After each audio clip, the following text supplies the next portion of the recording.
अस्सलामु अलैकुम वरहमतुल्लाहि वबरकातुहू औज़ु बिल्लाहि मिनश शैतानिर रजीम बिस्मिल्लाहिर रहमानिर रहीम। అల్లా యొక్క చివరి ప్రవక్త ముహమ్మద్ సల్లల్లాహు అలైహి వసల్లం గారు ఒక విషయం చెప్పారని హజరత్ అబూ సయీద్ సాద్ బిన్ సినాహ్ ఖుద్రీ రజల్లాహు గారు ఒక విషయం తెలియజేస్తూ ఉన్నారు. ముందుగా నేను శాపగ్రస్తుడైన సైతాన్ బారి నుంచి సృష్టికర్త అయిన అల్లా యొక్క రక్షణని, అల్లా యొక్క సహాయాన్ని రక్షణ వేడుకుంటూ ఉన్నాను. ఆమీన్. ఒకసారి దైవ ప్రవక్త ముహమ్మద్ సల్లల్లాహు అలైహి వసల్లం గారి దగ్గరికి కొంతమంది అన్సారులు అడుక్కోవడానికి, యాచించడానికి వచ్చారు.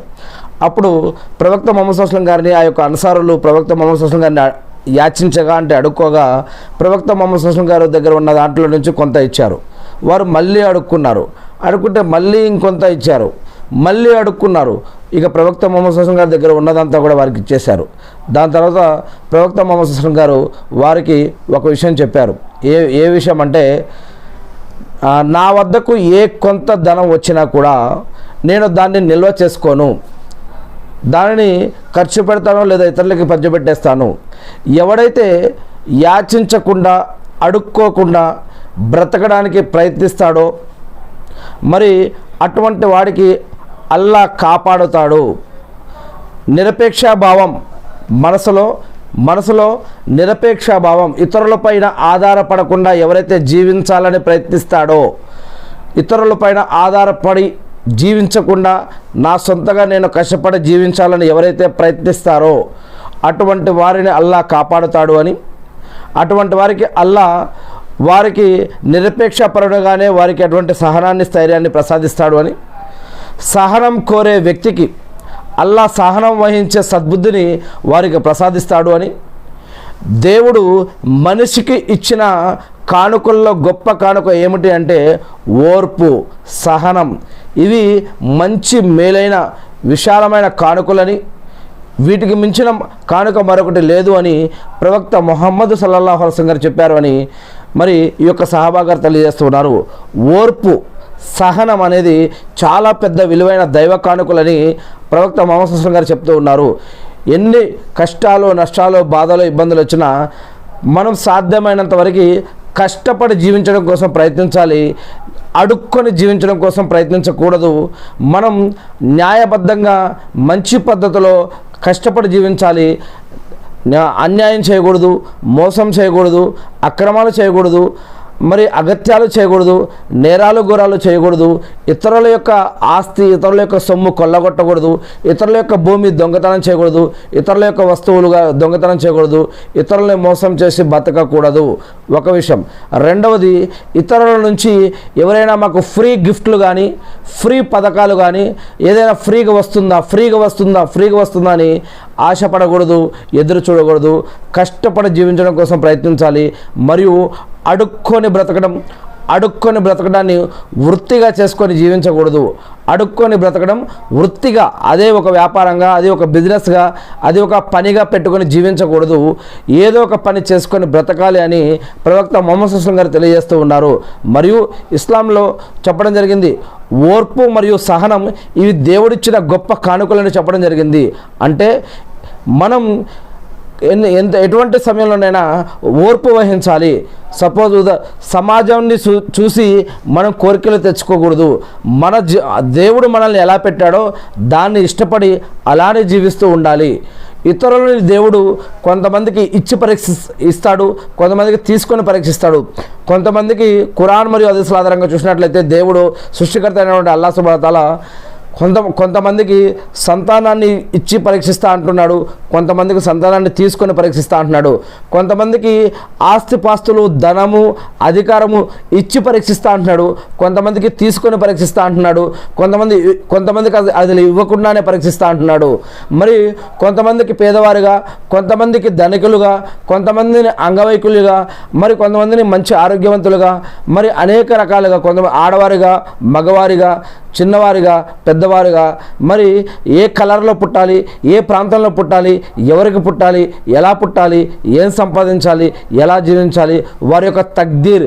ఇస్లాంలో కొన్ని విషయాలపైన ఈమాన్ అనేది తీసుకురావాల్సి ఉంది. అది ఏమిటంటే ప్రవక్తలపైన అల్లా ఉన్నాడు, ఆయన ఉన్నాడు అనే ఒక విశ్వాసం ఒకటి. మొదటిది లా ఇలాహ అనేది అల్లా ఉన్నాడు అని ఒక విశ్వాసం. రెండవది అల్లా దైవదూతలను పంపించాడు. మనకి అంటే దైవదూతలను పంపించడమే కాకుండా తర్వాత దైవ గ్రంథాలు ఇచ్చాడు. దైవ గ్రంథాలతో పాటుగా దైవ ప్రవక్తలని మానవుల్లో నుండే కొంతమందిని ప్రవక్తలుగా ఎన్నుకున్నాడు. ఈ ప్రవక్తలకి ఈ యొక్క గ్రంథాలు ఇచ్చి ఈ గ్రంథాలను దైవదూతల ద్వారా మనకి ఇచ్చి మరి ఈ యొక్క ఎలా జీవించాలి, ఎలా జీవించకూడదు, ఎలా ఆరాధించాలి, ఎలా ఆరాధించకూడదు అనే జీవన పద్ధతులు, ఆరాధన పద్ధతులు, తెలిసినవి తెలియనివి ఎన్నో విషయాలు, మనం చూస్తున్నవి చూడలేనివి ఎన్నో విషయాలు, మనం నమ్మగలిగినవి నమ్మలేనివి ఎన్నో విషయాలని ఈ యొక్క దైవదూతల నుంచి గ్రంథాల ద్వారా ప్రవక్తలకు ఇచ్చి ప్రవక్తల ద్వారా మనకు అందజేశాడు ఆ సృష్టికర్త అయినటువంటి అల్లా అయినటువంటి దేవుడు. మరి తర్వాత వీటన్నిటిని విశ్వసించాలి. దైవదూతలు ఉన్నారు, మరి దైవ గ్రంథాలు ఉన్నాయి, మరియు ప్రవక్తలు ఉన్నారు, మరియు అంతిమ దినం అంటే ప్రళయ దినం అనేది ఖచ్చితంగా ఉంది. ఆ రోజు కర్మలను బట్టి, మనం బ్రతికి ఉన్నప్పుడు చేసిన కర్మలను బట్టి స్వర్గమా లేదా నరకమా అనేది దేవుడు నిర్ణయిస్తాడు. మరి ఈ యొక్క వీటన్నిటిపైన విశ్వాసం పెట్టడమే కాకుండా చివరిగా తక్దీర్ అంటే తలవ్రాత అని అంటాం కదా మనం, దానిని విధి వ్రాత అని అంటారు. ఈ యొక్క విధి వ్రాతని కూడా మనం విశ్వసించాలి. ఇవన్నీ కూడా విశ్వాసంలో భాగం. మరి దీనిని ఈమాన్ అర్కానే ఈమాన్ అని కూడా అంటారనమాట. ఈమాన్లో ఇవన్నీ, విశ్వాసంలో ఇవన్నీ కూడా భాగాలన్నమాట. మరి దీంట్లో తక్దీర్ అంటే విధివ్రాత, దేవుడు మనల్ని ఎలా పెట్టాడో అలా ఉండడం కోసం మనం అదే దారిలో వెళ్ళడం కోసం ప్రయత్నిస్తూ ఉండాలి. అప్పుడు మన కోసం దేవుడు ఏదైతే రాశాడో అది మనకి సులభతరం అవుతూ ఉంటుంది. ఈ యొక్క ప్రపంచంలో మనకి విరుద్ధంగా ఏదైతే ఉందో అది మనకి కష్టతరంగా మారుతుంది ఈ యొక్క ప్రపంచంలో. అందుకే మనం దేవుడు ఇచ్చిన తక్దీర్ ప్రకారం జీవించడం కోసం ప్రయత్నించాలి. ఇతరులను చూసి, ఇతరుల యొక్క ఆస్తిపాస్తులు, ఇతరుల యొక్క భవంతులు, ఇతరుల యొక్క అధికారాలు, ఇతరుల యొక్క వస్తువులు చూసి మనం ఆశపడకూడదు. మనల్ని దేవుడు ఎలా పెట్టాడో దానిని మనం ఇష్టపడాలి. దేవుడు మనల్ని ఏ స్థితిలో పెట్టాడో ఆ స్థితిని మనం ఇష్టపడి జీవిస్తూ ఉండాలి. అలా దేవుణ్ణి విశ్వసిస్తూ ఆరాధిస్తూ ముందుకు సాగుతూ ఉండాలి. మరి అందుకే మనం ఎక్కువగా ఆశపడవద్దు. మరి ఏదైనా మనకి ఏదైనా కష్టం వచ్చినా, ఒకవేళ అనారోగ్యం వచ్చినా, కష్టాలు వచ్చినా, బాధలు వచ్చినా ఓర్పు వహించాలి, సహనం వహించాలి. ఆత్మహత్యలు చేసుకోకూడదు, అక్రమ సంపాదన కోసం ట్రై చేయకూడదు, మరియు చెడు పద్ధతుల్లో జీవించడం కోసం ప్రయత్నం చేయకూడదు, షిర్క్ మరియు బిదాతుల జోలికి వెళ్ళకూడదు. సరైన పద్ధతుల్లో దేవుడు సూచించిన పద్ధతుల్లో గ్రంథం ప్రకారం ప్రవక్త ముహమ్మద్ సల్లల్లాహు అలైహి వసల్లం ప్రకారం చూపించిన పద్ధతుల్లో బ్రతకడం కోసం ప్రయత్నించాలి. మరియు ఇక్కడ ఈ యొక్క సహనం మరియు ఓర్పు అనేవి చాలా విలువైన దేవుడి యొక్క కానుక అని, ఎవరైతే కష్టపడి జీవించాలి అనుకుంటాడో వారికి అల్లాహ్ ఇష్టపడతాడో అని, ఎవరైతే అడుక్కోకుండా జీవించాలని ప్రయత్నిస్తాడో వారికి దేవుడు అలాంటి సహాయ సహకారాలు వారికి అందిస్తాడని, వారికి అటువంటి ధైర్యాన్ని, స్థైర్యాన్ని, సహనాన్ని ప్రసాదిస్తాడని మరి ఈ యొక్క హదీసులో తెలియజేయడం జరుగుతుంది. అంతేకాకుండా ప్రవక్త ముహమ్మద్ సల్లల్లాహు అలైహి వసల్లం గారి యొక్క దాన గుణాలు కూడా ఇక్కడ తెలియజేయడం జరుగుతుంది. మన దగ్గర ఏదైనా ఉంటే మనం తినడంతో పాటుగా కులం, మతం, ప్రాంతం అని తేడా లేకుండా మన బంధువుల్లో, మన చుట్టాలలో బంధువుల్లో కానీ, స్నేహితుల్లో కానీ, ఇంటి చుట్టుపక్కల కానీ, మన ప్రాంతంలో కానీ, మనం జాబ్ చేసే దగ్గర కానీ, బిజినెస్ చేసే దగ్గర, వ్యాపారం చేసే దగ్గర కానీ, ఎక్కడైనా సరే మనం ఒక దారిలో వెళ్తూ వస్తూ ఉన్నా కూడా ఎవరైనా ఒక అవసరం ఉండి పేదవారుగా ఎవరైనా ఇబ్బందుల్లో, కష్టాల్లో, నష్టాల్లో, అప్పుల్లో, ఇతర ఇబ్బందుల్లో ఉంటే వారి యొక్క హాలత్ చూసి, వారి యొక్క శరీరం, వారి యొక్క మనిషిని చూసి మనం గుర్తుపట్టవచ్చు.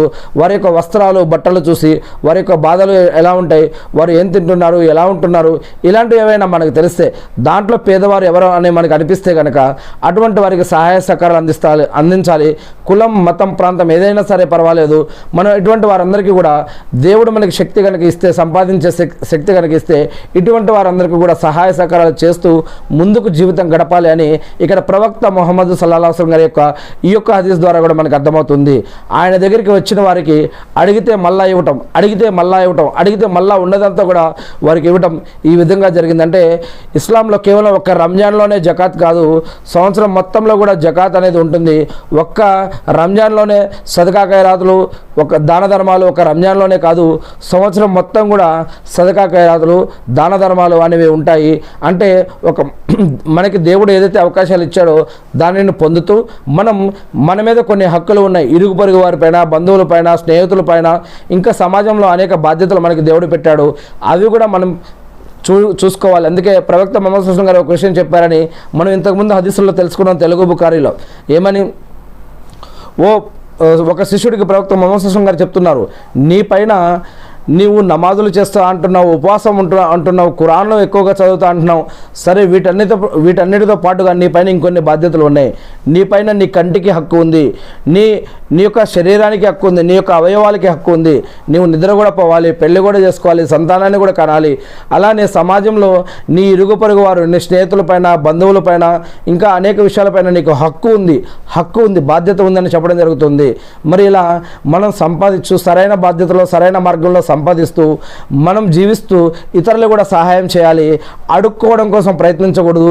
వీలైతే మనమే కష్టపడి ఇతరులకు సహాయం చేయడం కోసం ప్రయత్నించాలి అనే విషయం ఇక్కడ ప్రవక్త ముహమ్మద్ సల్లల్లాహు అలైహి వసల్లం యొక్క జీవన పద్ధతుల్లో మనకి ఇక్కడ ఒక హదీస్ ద్వారా మనకు తెలియజేయడం జరుగుతుంది. మరియు ఆత్మహత్యలు చేసుకోకూడదు. ఎన్ని కష్టాలు, నష్టాలు, ఇబ్బందులు వచ్చినా కూడా ఓర్పు వహించాలి, సహనం వహించాలి. మనం అల్లాహ్ సుబ్హానహు వ తఆలా ఖురాన్లో 2వ సూరాలో 45-46 వాక్యాల్లో తెలియజేస్తున్నారు, సహనం చాలా ఇంపార్టెంట్. మీరు నమాజు చేయండి, అంటే ప్రార్థన చేయండి, దువా చేయండి, ఓపిక పట్టండి అని చెప్తూ ఉన్నారు. ఎవరైతే విశ్వాసులు ఉన్నారో వారికి ఈ యొక్క విషయం చాలా తేలిక. అంటే విశ్వాసంలో తక్కువ ఉన్నవారు, తక్కువ విశ్వాసం ఉన్నవారికి ఇది చాలా కష్టం. కానీ నిజమైన విశ్వాసులకి ఇలా నమాజ్ అంటే ప్రార్థన చేయడం, దువా చేయడం, ఓపిక పట్టడం నిజమైన విశ్వాసులకి చాలా తేలికని చెప్పడం జరిగింది. ఏది ఏమైతేనేమి నేను ఆ సృష్టికర్త అయిన అల్లాహ్ని ప్రార్థిస్తూ ఉన్నాను. అల్లా, మేము ఇతరులని యాచించకుండా, ఇతరులని అడుక్కోకుండా వల్ల మేమే మా సొంతగా కష్టపడి జీవించే భాగ్యాన్ని మాకు ప్రసాదించండి వల్ల. అల్లా, మీరు మా పైన ఏవైతే భార్య, బిడ్డలు, తల్లిదండ్రులు, బంధువులు, సమాజము, ఇంకా ఆధ్యాత్మికంగాను ఆరోగ్యపరంగాను ఏదైతే బాధ్యతలు ఒక మానవుడిగా, ఒక ముస్లింగా, వల్ల మీ యొక్క భక్తుడిగా, మళ్ళీ ఈ యొక్క ముహమ్మద్ సల్లల్లాహు అలైహి వసల్లం గారి యొక్క ఉమ్మతులో ఒక పర్సన్గా మాకు ఏదైతే ఈ యొక్క అవకాశాన్ని ఇచ్చారో దాన్ని బట్టి మీకు స్తుతుల వల్ల అల్లా, మీరు మా పైన ఏదైతే బాధ్యతలు పెట్టారో ఆ యొక్క బాధ్యతలు నెరవేర్చడం కోసం కావాల్సిన ఉపాధిని, బరకత్ని, రక్షణని, సహాయాన్ని మాకు ప్రసాదించడం వల్ల మా యొక్క కుటుంబ సభ్యులందరికీ మరియు మీ యొక్క దాసులందరికీ కూడా ఈ యొక్క భాగ్యాన్ని ప్రసాదించడం వల్ల ఎవరైతే ఈ యొక్క ప్రసంగం వింటున్నారో, ఎవరైతే దీన్ని ఇతరుల దాకా కూడా చేరుస్తారో, మరియు ఎవరైతే నీ మార్గంలో ఖర్చు చేస్తూ ఉన్నారో, ఎవరైతే నీ మార్గంలో నమాజులు, ఉపవాసాలు, సదకా ఖైరాతులు, జకాతులు, హజ్ ఉమ్రాలు చేశారో, చేస్తున్నారో, చేయబోతూ ఉన్నారో, నీ మార్గంలో ఎవరైతే వారి యొక్క సమయాన్ని, సంపదని మరియు దేనినైతే వారు ఖర్చు పెడుతున్నారో వీటన్నిటిని కూడా స్వీకరించడం వల్ల, వీరందరి తరపున, మా అందరి తరపున కూడా ఈ యొక్క ప్రార్థన మిమ్మల్ని అర్థిస్తూ ఉన్నాం వల్ల అల్లా, సైతానుల నుంచి, జిన్నాతుల నుంచి, మనసులు చేసే ఆగడాల నుంచి, కుట్రకుతంత్రాల నుంచి, అవమానాల నుంచి, అప్పుల నుంచి, ఆకలి దప్పికల నుంచి, సైతానుల నుంచి, జిన్నుల నుంచి, చేతబడి నుంచి, అలా షిర్కు నుంచి, వడ్డీ నుంచి, ప్రాణం పోయేటప్పుడు బాధ నుంచి, సమాధి శిక్షల నుంచి, దజ్జాల ఉపద్రవం నుంచి, అల్లా ప్రళయం రోజు ఉన్నటువంటి ఇబ్బందుల నుంచి, నరకయాత్ర నుంచి అల్లా మమ్మల్ని అందరినీ కూడా రక్షించి మా అందరికీ కూడా స్వర్గ భాగ్యాన్ని ప్రసాదించడం వల్ల అల్లా, ఇబ్రాహీం అలైహిస్సలాం గారిపైన, ఆయన కుటుంబ సభ్యులపైన, ఆయన ఉమ్మతపైన శాంతి సేవకాలు కురిపించిన విధంగా అల్లా ప్రవక్త ముహమ్మద్ సల్లల్లాహు అలైహి వసల్లం గారిపైన, ఆయన కుటుంబ సభ్యులపైన, ఆయన ఉమ్మతపైన శాంతి సేవకాలు కురిపించి మకామే ముహమ్మద్కు ప్రవక్త గారిని వారసున చేసి అంతిమ దినంలో అసలతా స్థానాన్ని ప్రవక్త ముహమ్మద్ సల్లల్లాహు అలైహి వసల్లం గారు ప్రసాదించడం వల్ల ఆమీన్. అల్లా, మా యొక్క పాపాలను క్షమించండి వల్ల, మా యొక్క ప్రార్థనలను స్వీకరించండి వల్ల ఆమీన్. అల్లాహు అక్బర్, అల్హమ్దులిల్లాహ్, సుబ్హానల్లాహ్, అల్లాహు అక్బర్, అష్హదు అన్న లా ఇలాహు ఇల్లల్లాహు వ అష్హదు అన్న ముహమ్మదన్ అబ్దుహు వ రసూలుహు.